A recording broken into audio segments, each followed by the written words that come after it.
হরে কৃষ্ণ। জয় নিতাই, জয় গৌর। সকলে ভালো আছেন? অবশ্যই ভালো থাকবেন, সুস্থ থাকবেন, প্রত্যেকটা ভিডিও দেখতে থাকবেন। সন্ধে 6:30 থেকে রাত্রি 8:30 পর্যন্ত আমার ফোন খোলা। যারা দীক্ষা নিতে ইচ্ছুক তারাই একমাত্র ফোন করবেন আমাকে। বাংলার 14 তারিখ, অঘ্রাণ মাসের 14 তারিখ বাংলার, এবং ইংরেজির 1 তারিখ, বোঝা গেল, ডিসেম্বরের 1 তারিখ সোমবার। এই দিন হলো একাদশী এবং পবিত্র গীতা জয়ন্তী। বছরে একটা দিন আসে এই গীতা জয়ন্তী, মানে গীতার জন্মদিন হিসেবে আমরা দেখি, মানি বা পালন করি। এই দিন ভগবান শ্রীকৃষ্ণ অর্জুন সখাকে গীতার জ্ঞান দিয়েছিলেন ভগবানের মুখ থেকে, তাই মুখশ্রিত বাণী হচ্ছে এই গীতা। আর এই গীতার জন্মদিন হচ্ছে এই গীতা জয়ন্তীকে বোঝায়। বোঝা গেল? এই দিন সকালে কি করতে হয়, সারা দিন কি করতে হয়, কি করবেন, কি করে গীতা জয়ন্তী পালন করবেন। যেমন দৈনন্দিন মায়েরা সমস্ত কিছু সেরে স্নান করবেন, করার পরে পবিত্র হয়ে পুজো পাঠ করে নেবেন। তারপরে যে মায়েদের সকালে সময় হবে তারা কি করবে, তারা গীতা পাঠ করবে। যে সমস্ত মায়েরা গীতা পাঠ করতে পারবে না তারা মোবাইলে শুনে নেবে, বা যদি বাড়ির আশেপাশে গীতা পাঠ হয় তাহলে সেখানে গিয়ে শুনবে। শোনার পরে 5 টাকা 10 টাকা কিছু দক্ষিণা সেখানে দিয়ে প্রণাম করে বাড়ি আসবে। যে মায়েদের গীতা নেই অথচ পড়তে জানে, অবশ্যই তাড়াতাড়ি একটা গীতা কিনে নিন, কিনে নিয়ে এই দিন গীতা পাঠ করুন, অবশ্যই করুন।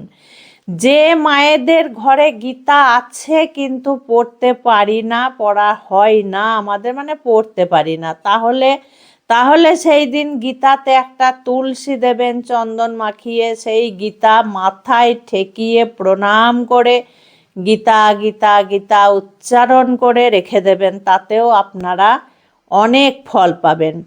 যারা পারবেন তারা গীতা এই দিন কাউকে দান করতে পারেন, নিজের গুরুদেবদেরকে দান করতে পারেন, নিজের কোনো ব্যক্তি, স্যার বলুন বা পিতামাতা বলুন বা মাসিমা পিসিমা বলুন বা বৈষ্ণব বলুন বা কোনো সৎ ব্রাহ্মণ বলুন, তাদেরকেও গীতা দান করতে পারেন। যারা গীতা পাঠ করবে তাদেরকেই গীতা দান করতে পারেন।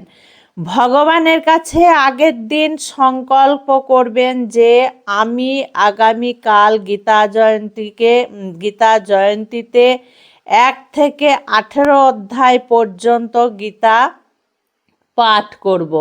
আপনি আমাকে সেই ক্ষমতা দিন। করার চেষ্টা করবেন, খুব ভেবে চিন্তে সংকল্প করবেন, কিন্তু যে আমি সংকল্প করলাম আর আমি পাঠ করতে পারলাম না, সেটা করা কিন্তু উচিত হবে না। আমি বারবার বলি, সংকল্প মানে হচ্ছে প্রতিজ্ঞাবদ্ধ হওয়া, ভগবানকে কথা দেওয়া। কথা দিয়ে যদি কথা না রাখতে না পারি তাহলে কিন্তু খুব মানে শোচনীয় ব্যাপার, খুব পাপের কাজ হবে। তার জন্য আমি বলি যে কখনো সংকল্প করবে না, কখনো প্রতিজ্ঞা করবে না, যতটা পারবে এই দিন পাঠ করার চেষ্টা করবে। ভগবানকে সব সময় আমাদের দিকে, ভগবান কিন্তু সব সময় আমাদের দিকে চেয়ে আছেন, কিন্তু আমরা ভগবানের দিকে চেয়ে থাকি না। তার জলজ্যান্ত প্রমাণ হচ্ছে পুরী জগন্নাথ ধামে ভগবান হাত বাড়িয়ে আছেন, কিন্তু আমরা সেখানে যাবার সময় পাই না। ভগবান গীতাতে বলেছেন, আমি ঘোষণা করছি যে ব্যক্তি গীতা পাঠ করবে সে তার বুদ্ধিতে আমার পুজো করবে। মানে আমরা যদি সেদিন ভগবানের পুজো অর্চনা কোনো কিচ্ছু না করি, দরকার নেই, কিন্তু যদি আমরা সেই দিন গীতা পাঠ করি তাহলে কিন্তু গীতা পাঠের যে মাহাত্ম্য সেটাই ভগবানের পুজোর কাজ হয়ে যাবে। বুঝতে পারলেন গীতা পড়ার কত বড় একটা মহিমা? এই পবিত্র জ্ঞান, এই উত্তম জ্ঞান, এর থেকে পবিত্র জ্ঞান আর হয় না। আমি তো সব খাই মা, আমি আমিষ সব খাই, কিন্তু গীতা পাঠ করতে পারবো, এরকম মনের মধ্যে সংশয় আছে। তো এরকম মনের মধ্যে তোমাদের একটা প্রশ্ন আছে যে আমরা তো সবই খাচ্ছি, ছাড়তে তো কিছু পারিনি, আমাদের ছাড়া হয় না, তাহলে গীতা কি স্পর্শ করতে পারবো, গীতা পাঠ করতে পারবো, বা কোথাও গীতা পাঠ শুনতে যেতে পারবো? কোনো কিচ্ছু এইগুলো মনের মধ্যে রাখবে না। তোমরা যা ইচ্ছে খাচ্ছ খাও, যেমন জীবনযাপন করছো করো, কিন্তু গীতা পাঠ করো। যারা পারবে তারা অবহেলা করবে না, গীতা পাঠ করো। গীতা পাঠ করলে তোমাদের মনের ময়লা, মনের যত প্রশ্ন জিজ্ঞাসা, যত জটিল যত কুটিল সব কিছু কিন্তু ধুয়ে মুছে পরিষ্কার হয়ে যাবে। তাই গীতাতে একবার ডুব দিয়েই তোমরা দেখো, তোমরা নিঃসংকোচে গীতা পাঠ করো। যারা লেখাপড়া জানে না তারা কি করবে মা? তারা শুনলেই ফল পাবে। যারা লেখাপড়া জানে না তারা এই গীতা পাঠ শুনলেই পুরো ফল পাবে।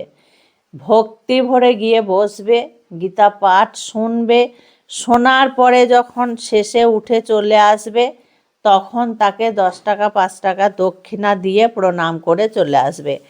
এই দিন তোমাদের পছন্দের ব্যক্তি যারাই হোক না কেন, শুধু যে নিজের গুরুদেব বা ব্রাহ্মণ বৈষ্ণব বলে কথা নাই, তোমাদের পছন্দের কোনো ব্যক্তিকে তোমরা গীতা দান করতে পারো।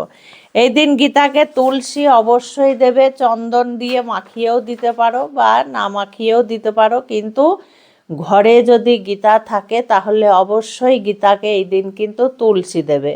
আর যদি লাল শালকে মোড়া থাকে, সাদা শালকে মোড়া থাকে, তাহলে খুলবে, এই দিন গীতা খুলবে, খোলার পরে ভগবানের সামনে রাখবে, রেখে তুলসী দেবে।